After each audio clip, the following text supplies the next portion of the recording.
You just walked through the door.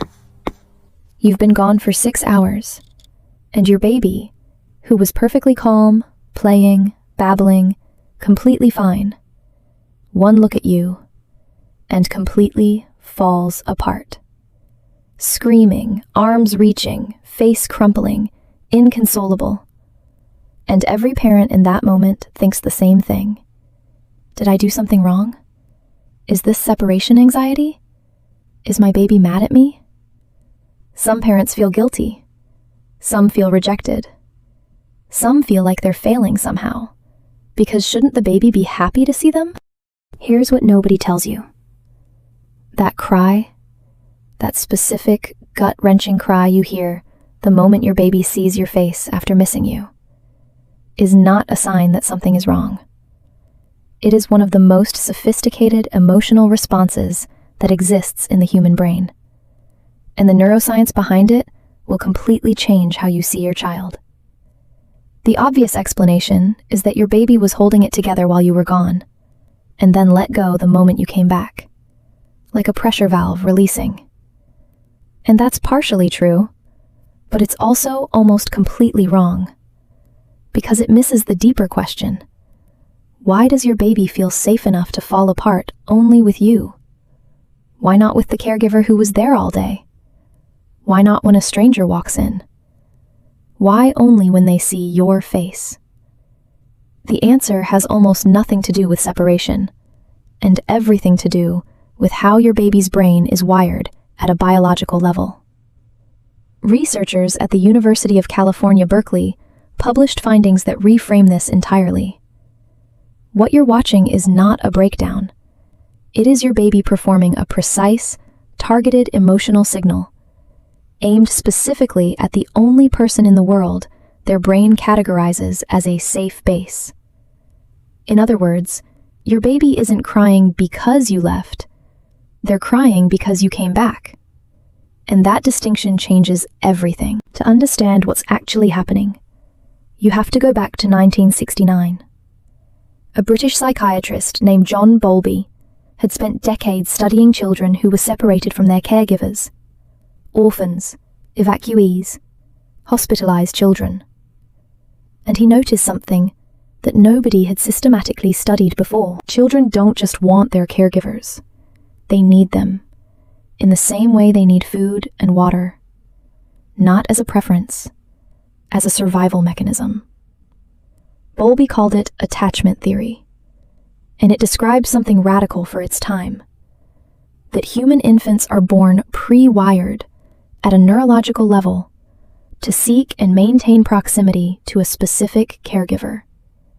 Not any caregiver, a primary one. And the system doesn't work the way most people assume. Most people think the attachment bond means a baby wants their caregiver nearby at all times. That's not quite right. What a securely attached baby actually has is something researchers call a safe base. A person whose presence gives them the psychological permission to explore, to be independent, to feel things, to fall apart. Think of it like a tether. A baby on a long tether can range far, but the moment they're scared, hurt, overwhelmed, they come back to the anchor. You are the anchor. And when you reappear after an absence, you are not just a familiar face. You are the activation signal for every backed-up emotion your baby's nervous system has been managing, suppressing, or deferring while you were gone. Now here's where a psychologist named Mary Ainsworth takes this further. In the 1970s, Ainsworth designed an experiment called the Strange Situation Procedure, now one of the most replicated studies in all of developmental psychology. She put infants between 12 and 18 months through a series of mild separations and reunions with their caregivers while watching their behavior. What she found was that babies responded in distinctly different ways upon reunion. Securely attached babies, those with sensitive, responsive caregivers, cried. They reached. They sought comfort. And then, after contact and soothing, they settled. This was not what Ainsworth expected to be the healthy pattern. She expected secure babies to be, well, calm. Instead, the most psychologically healthy babies were often the ones making the biggest fuss, because the crying wasn't a sign of distress. It was a sign of trust. It was a baby saying, "I know you will respond, so I am telling you everything I held back." But why does the body do this? Why does seeing a safe person trigger an emotional release rather than prevent one? The answer is in your baby's stress chemistry, specifically cortisol. When you leave, your baby's body activates what researchers call the stress response cascade. Cortisol, the primary stress hormone, begins to rise. Their heart rate increases. Their nervous system shifts into a state of heightened vigilance. Here's the part most people don't know. Babies are extraordinarily good at suppressing the outward signs of this stress, even while the internal biological response is happening. Researchers at the University of Amsterdam measured cortisol levels in infants during daycare separations. The babies looked fine. They played, they ate, they responded to their caregivers. No visible distress. But their cortisol was elevated, significantly. Their bodies were working hard, using enormous regulatory effort, just to appear okay. And then you walk in. Your face, your smell, your voice. These are processed in your baby's brain as safety cues that directly downregulate the stress response. Oxytocin rises. Cortisol begins to fall. The threat assessment part of the brain, the amygdala, gets a signal. You can stand down now. And the moment that suppression lifts, the moment the nervous system stops working so hard to contain everything, the backed up emotional load comes out, all at once. This is called reunion stress discharge. And it's not unique to infants. You've experienced it yourself. Think of the last time you were in a genuinely stressful situation. Not dangerous, just prolonged and draining. A long work presentation, a difficult medical appointment, a hard conversation. You held it together. You were professional, you were composed. And then you got home. You saw someone you trusted, and something cracked open. That was the same mechanism, the same neurobiological process, just happening in an adult brain with more regulatory bandwidth. In a 12-month-old, that bandwidth is almost non-existent. The release is total and immediate. This is why your baby doesn't cry like this with the daycare teacher, or the grandparent, or the babysitter. Those people may be warm, caring, and familiar, but they are not the attachment figure. Only you have the neurochemical key, and here's where it gets extraordinary.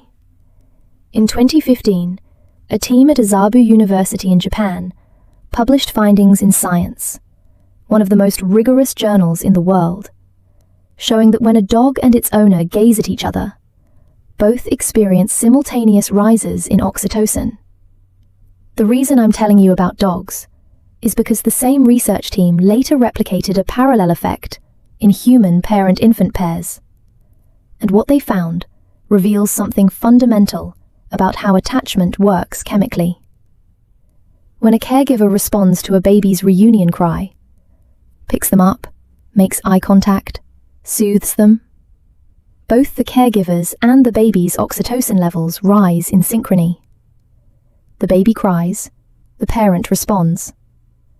Oxytocin floods both nervous systems. The baby feels safer. The parent feels more bonded.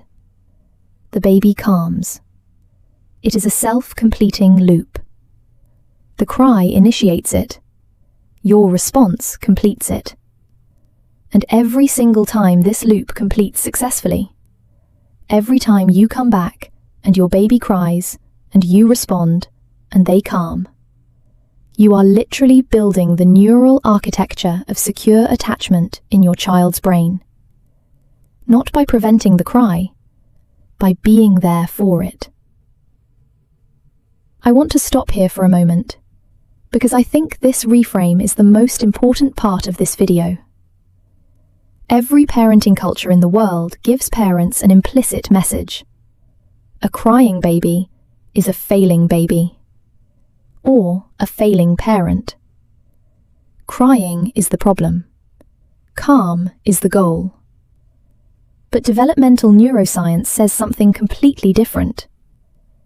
A baby who cries freely in your presence, who falls apart when you return, is demonstrating that their attachment system is functioning exactly as it should.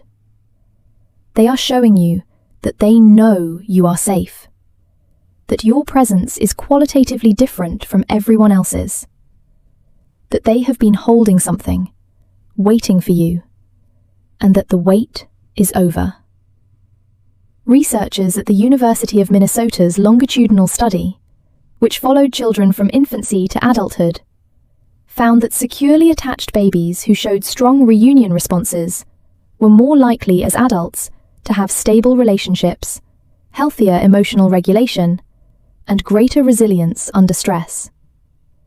The cry at the door is not the beginning of a problem. It is the evidence of an invisible strength being built. But I need to tell you something that changes this conversation. Not all reunion crying is the same. Because here's what happens to the attachment system when a baby's bids for comfort are consistently not met. When the emotional discharge is repeatedly interrupted, ignored, or punished. Developmental researchers call this insecure attachment, and it has two distinct patterns that look completely opposite on the surface. The first is anxious attachment. These babies cry more, cling harder, and cannot be soothed. They don't trust that you'll return, so they escalate. Every goodbye becomes a crisis. Every reunion becomes a desperate grab for reassurance that never quite satisfies.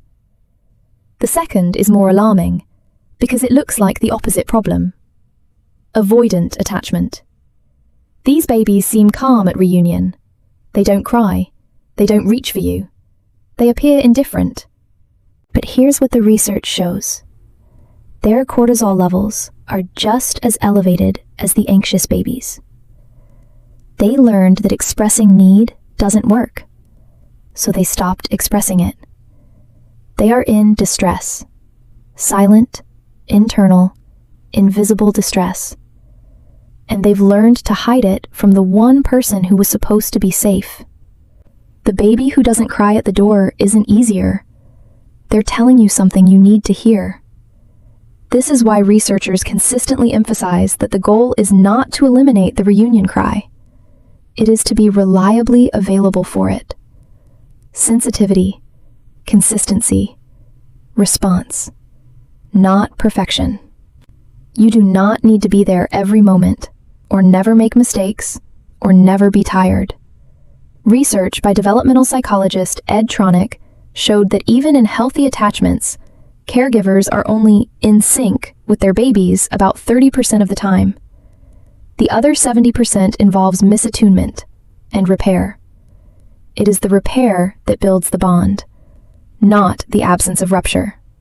So the next time you walk through that door, exhausted from a long day, already apologizing in your head for being gone, and your baby sees your face and completely falls apart, what you're watching is not a baby who struggled without you.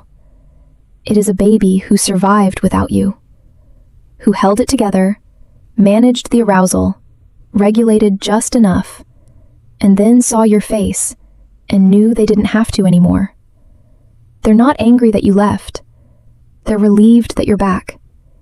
And the cry is not a burden for you to fix. It is an invitation, the most fundamental invitation the human brain can issue, to be close, to respond, to complete the loop. The neuroscience is clear. Your presence, your response, your consistency in these small, ordinary moments, you reaching for your baby when they cry at the door, This is how attachment is built. Synapse by synapse. Reunion by reunion. And the research suggests that this invisible work you do, right there in the hallway, shoes still on, is one of the most important things you will ever do for your child. If this reframed how you see your baby, subscribe, because every video in this series goes this deep. And drop a comment below. Does your baby do this? Do they hold it together all day and then fall apart the moment they see you?